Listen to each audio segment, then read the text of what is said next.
Hi guys, welcome to Creature Venkatesh. ఈ T20 world cup లో India ప్రస్థానం ఈ రోజు మొదలవుతుంది విత్ ది గ్రూప్ మ్యాచ్.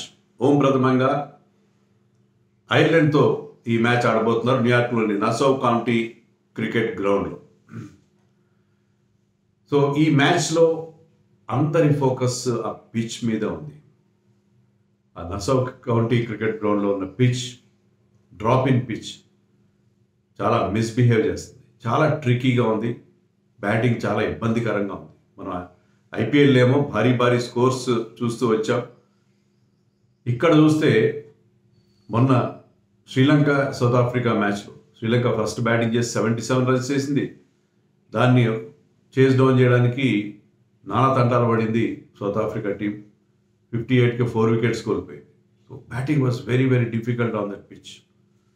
అయితే అది ఒక్క పిచ్. అది మనం అదే గ్రౌండ్లో ఇంకొక పిచ్ పైన ప్రాక్టీస్ మ్యాచ్ ఆడాం అగేన్స్ట్ బంగ్లాదేశ్.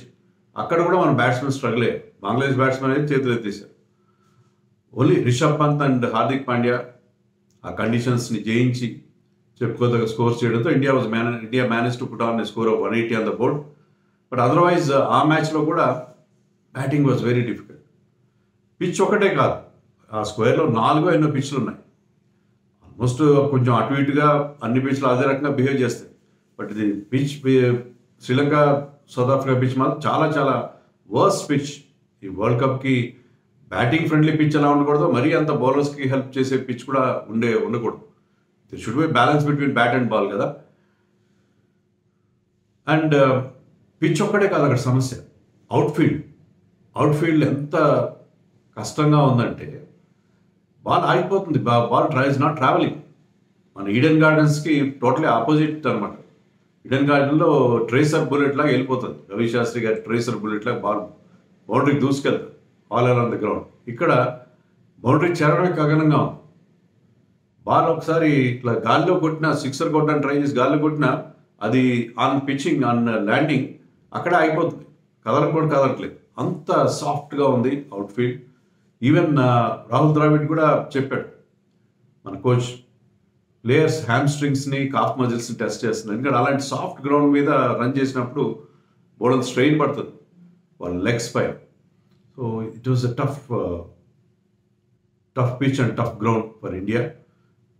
ఇక్కడే 3 మ్యాచ్లు ఆడాల్సి ఉంది. 3 మ్యాచ్లు న్యూయార్క్లో క్రౌడ్ వస్తారు, అంత మార్కెటింగ్ కదా అని చెప్పి ఇక్కడ ఇండియా చేత 3 మ్యాచ్లు ఆడిస్తున్నారు. సరే, ట్రావెలింగ్ తక్కువగా ఉంటుంది. శ్రీలంక ఈజ్ ఆల్రెడీ కంప్లైనింగ్, మేము మా గ్రూప్ మ్యాచ్ 4 డిఫరెంట్ ప్లేస్లో ఆడుతున్నాం, మా ట్రావెలింగ్ వల్ల మాకు చాలా స్ట్రెయిన్ అవుతుంది, ఫ్లైట్స్ డిలే అవుతున్నాయని ఆల్రెడీ దేర్ కంప్లైంట్. మనకి అలాంటి ఇబ్బంది లేదు. ఒక మ్యాచ్ మాత్రమే మనం ఫ్లోరిడాలో ఆడతాం, మిగతా 3 ఇక్కడ ఆడతాం. బట్ స్టిల్ ఈ గ్రౌండ్ అనేది చాలా ట్రికీగా ఉంది. ఇక్కడ batting is very very difficult job. So pitch మీద అందరి దృష్టి ఉంది. డ్యూ ఫ్యాక్టర్ లాంటివి ఏం లేవు. ఎందుకంటే డే మ్యాచ్ మనం దృష్టిలో పెట్టుకోవాల్సింది అంటే ఇది మార్నింగ్ డే మ్యాచ్, ఇది పొద్దున్న స్టార్ట్ అవుతుంది మ్యాచ్. కాబట్టి డ్యూ ఫ్యాక్టర్ లాంటివి ఏమి ఉండవు. బాల్ కూడా పెద్దగా స్వింగ్ కాకపోవచ్చు. కానీ ఒక్కటి దృష్టిలో పెట్టుకోవాలి ఇండియన్ టీం ఏంటంటే ఇనీషియల్గా బికాస్ డే మ్యాచ్ కాబట్టి కొంత మాయిశ్చర్ ఉంటుంది పిచ్లో. సో ఫస్ట్ బ్యాటింగ్ చేసే టీంకి కొంచెం ఇబ్బందిగా ఎదురవుతుంది. బికాస్ ఆ మాయిశ్చర్ వల్ల ball might do something in the beginning, in the 3-4 hours. ఎలాగో ఈ ఫార్మాట్లో ఆ వైట్ బాల్ ఒక 3-4 అవర్లు స్వింగ్ అవుతుంది. And they are very good swing bowlers, Ireland bowlers. So toss గెలిస్తే ఇండియా ముందుగా ఫీల్డింగ్ తీసుకోవడం అనేది రైట్ చాయిస్ అవుతుంది. లాస్ట్ టైం ఇక్కడ ప్రాక్టీస్ మ్యాచ్లో టాస్ గెలిచినప్పుడు ముందుగా బ్యాటింగ్ తీసుకున్నారు. ఇప్పుడు బ్యాటింగ్ ప్రాక్టీస్ కోసం తీసుకున్నారు. కానీ ఇక్కడ మనం టాస్ గెలిస్తే ముందుగా వాళ్ళ చేత బ్యాటింగ్ చేయించి, వాళ్ళు పిచ్ కూడా ట్రికీగా ఉంటే వాళ్ళు చిన్న స్కోర్ చేస్తారు. ఎప్పుడైతే మా అపోజిషన్ చిన్న స్కోర్ చేస్తారో మీకు ఆ కాన్ఫిడెన్స్ ఉంటుంది. ఆ చిన్న స్కోర్ని చేంజ్ డౌన్ చేయడానికి ఒక చిన్న పార్ట్నర్షిప్ సరిపోతుంది. 56 runs if they put on score of 130 on the board, ఒక 56 రన్స్ పార్ట్నర్షిప్ మీకు ఇనీషియల్గా వస్తే that will be enough to win you the match. So అందుకని ఇక టాస్ గెలిస్తే ముందుగా ఫీల్డింగ్ తీసుకోవడం అనేది రైట్ చాయిస్ అని నేను అనుకుంటున్నాను. సో ఇండియన్ టీం ఎలా ఉండాలి, మనం ఆల్రెడీ ఒక వీడియోలో చూసాం. ఒక 3 సినారియోస్ అవి ఏంటంటే, ఒక దాంట్లో 3 పేసర్స్ ప్లస్ హార్దిక్ పాండ్యా, అంటే 4 పేసర్స్ ఉంటారు, 2 స్పిన్నర్స్ మాత్రం ఉంటారు. అదొక scenario with Bumrah, Siraj and Harshdeep Singh plus Hardik Pandya. And Jadeja and Kuldeep as spinners. So అదొక సినేరియో. ఇంకొక సినేరియో ఏంటంటే having Axar Patel as ever third spinner.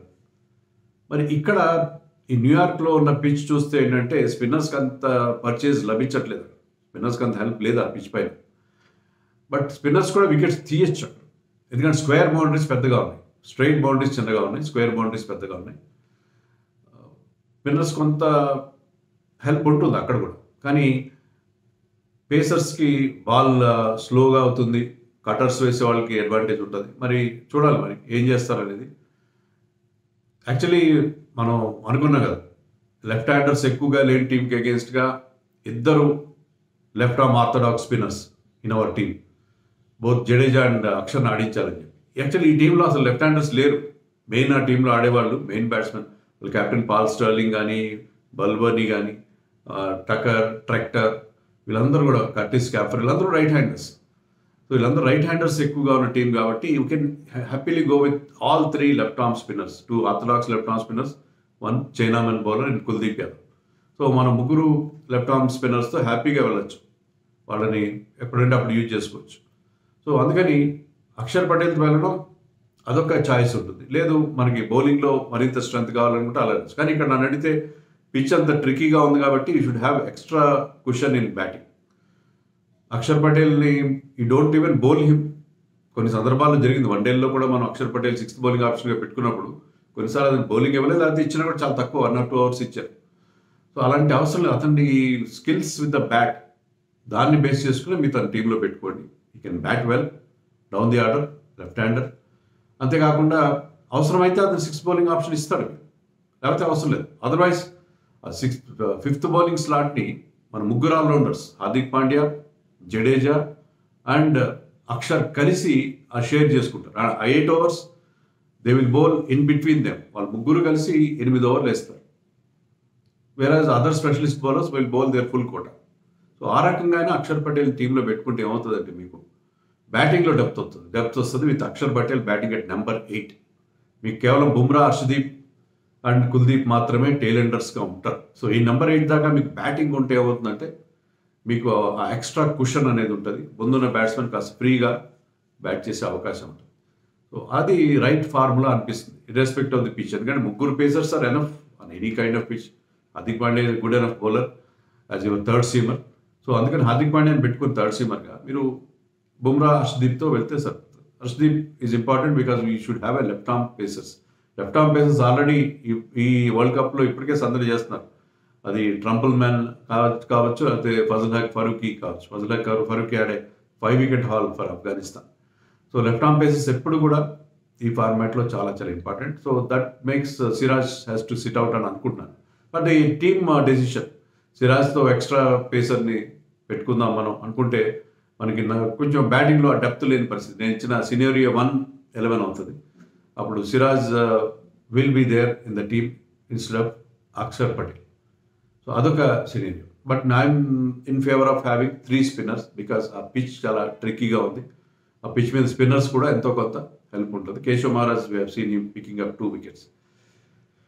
తర్వాత ఓపెనింగ్ ఎవరు ఏదో ప్రెస్ మీట్ అడ్రస్ చేస్తూ కాంబినేషన్ గురించి, ఓపెనింగ్ కాంబినేషన్ గురించి ఏమాత్రం చెప్పలేదు రాహుల్ ద్రావిడ్. ఆ ప్రశ్న దాటవేశాడు నిన్న జరిగిన ప్రెస్ మీట్లో. ఓపెనర్స్ ఎవరు అనేది చెప్పలేదు, చెప్పడు కూడా. ఎందుకు చెప్పాలి, స్ట్రాటజీ ఎందుకు అవుట్ చేయాలి. So in all probability Virat Kohli will open with Rohit Sharma అని అనుకోవాలి. ఎందుకంటే ప్రాక్టీస్ మ్యాచ్లో కనీసం అవకాశం కూడా లేదు యశస్వి జైస్వాల్కి to have a feel of the ground. Sanju శాంసన్కి ఇచ్చారు ఛాన్స్. సో అందుకని I think Rohit Sharma will open with Virat Kohli, followed by Suryakumar Yadav. 4లో రిషబ్ పంత్, ఆర్ 3లో కూడా రిషబ్ పంత్ ఆడచ్చు, 4లో సూర్యకుమార్ ఆడచ్చు. అది team has to decide. 5లో Hardik Pandya or Shivam Dube. 6లో, సో 5-6లో శివం దుబే, హార్దిక్ పాండ్యా, వాళ్ళు అటు ఇటైనా అవ్వచ్చు. 7లో జడేజా, 8లో అక్షర్ పటేల్, 9లో కుల్దీప్ ఆర్ బుమ్రా అండ్ హర్షదీప్ సింగ్. ఇది 11 ఉండే అవకాశం ఉంది. మీరు అనొచ్చు సంజు శాంసన్ బెటరా రిషబ్ పంత్. అదైతే నా దృష్టిలో నాకు ఎలాంటి సందేహం లేదు. Rishabh Pant will be your first choice keeper అని అనుకుంటున్నాను నేను at present. Rishabh Pant fail అయితే అప్పుడు సంజు శాంసన్ పిక్చర్లోకి వస్తారు. Sanju Samson can have his place the team as a specialist batter. అది కూడా ఒక సినీరియో 3 ఒక 11 గురించి కూడా మనం మాట్లాడుకున్నాం. సో సంజు శాంసన్ని ఎక్స్ట్రా బ్యాటర్గా తీసుకొని హార్దిక్ పాండ్యాని ఫిఫ్త్ బౌలర్గా, శివం దూబేని మీరు 6th బౌలింగ్ ఆప్షన్గా పెట్టుకునే మరొక ఆప్షన్ మనకి ఎలానో ఉండనే ఉంది. సో ఐ థింక్ ఇది మన 11 ఉంటుంది. మరి వాళ్ళు ఎలా ఉన్నారు? వాళ్ళ టీం చాలా స్ట్రాంగ్ టీం అది. లక్కీలీ ఏంటంటే ఇండియాకి చాలా మంచి రికార్డు ఉంది వాళ్ళకి అగేన్స్ట్గా. మనం 7 మ్యాచ్లు ఆడాం, ఒక మ్యాచ్ నో రిజల్ట్ అయింది. కానీ ఫుల్గా జరిగిన 7 మ్యాచ్ల్లో అగేన్స్ట్ ఐర్లాండ్ T20 ఇంటర్నేషనల్స్లో అన్నింటిలో మనం వాళ్ళ మీద విజయం సాధించాం. 2009లో మనం T20 వరల్డ్ కప్లో ఒక్కసారి వాళ్ళతో ఆడాం. అప్పుడు కూడా మంచి 8 వికెట్స్ తేడాతో ఎంతో గెలిచాం మనం. Rohit Sharma is the only player who played in the match on either side. ఐర్లాండ్లో కూడా ఎవరు ఆ మ్యాచ్లో 2009 మ్యాచ్ ఆడలేదు. మన ఇండియన్ టీంలో విరాట్ కోహ్లీ కూడా ఆ మ్యాచ్ ఆడలేదు.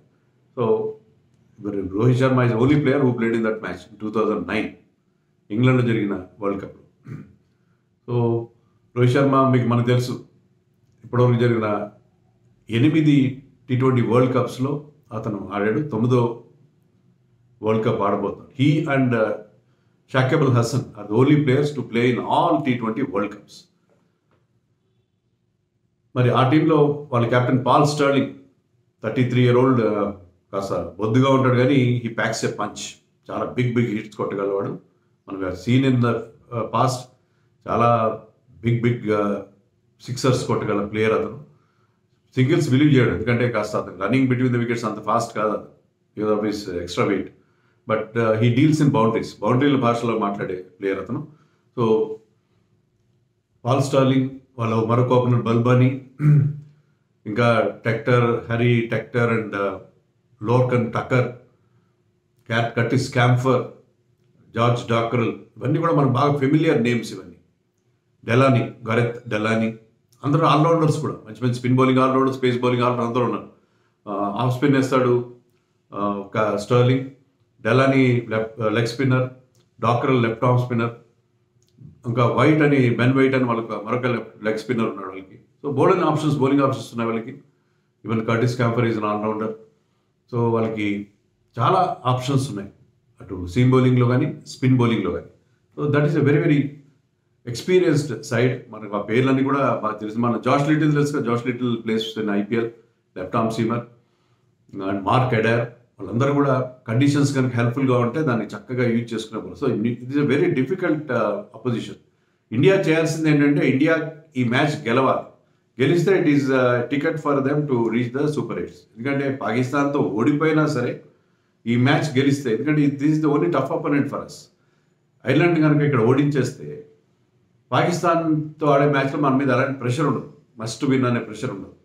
ఆ మ్యాచ్ ఓడిపోయినా సరే మన సూపర్ 8 ప్లేస్ ఆల్మోస్ట్ ఖాయం అవుతుంది. ఎందుకంటే మన మిగతా అపోనెంట్స్ USA, కెనడా అంత స్ట్రాంగ్ కాదని అనుకుంటున్నాం మనం. USA looking good, but whatever. But మనకేంటంటే relatively they are weaker opponents కాబట్టి మనం ఐర్లాండ్తో మ్యాచ్ ఖచ్చితంగా గెలిచి తీరాలి అనేది చాలా ఇంపార్టెంట్. అందుకని ఇండియా ఏమాత్రం వీళ్ళని తక్కువగా అంచనా వేయకుండా వెళ్లాల్సి ఉంటుంది. అంతేకాకుండా ఫస్ట్ మ్యాచ్లో well began is half done అంటారు కదా, మనం ఫస్ట్ మ్యాచ్ బాగా ఆడాలి.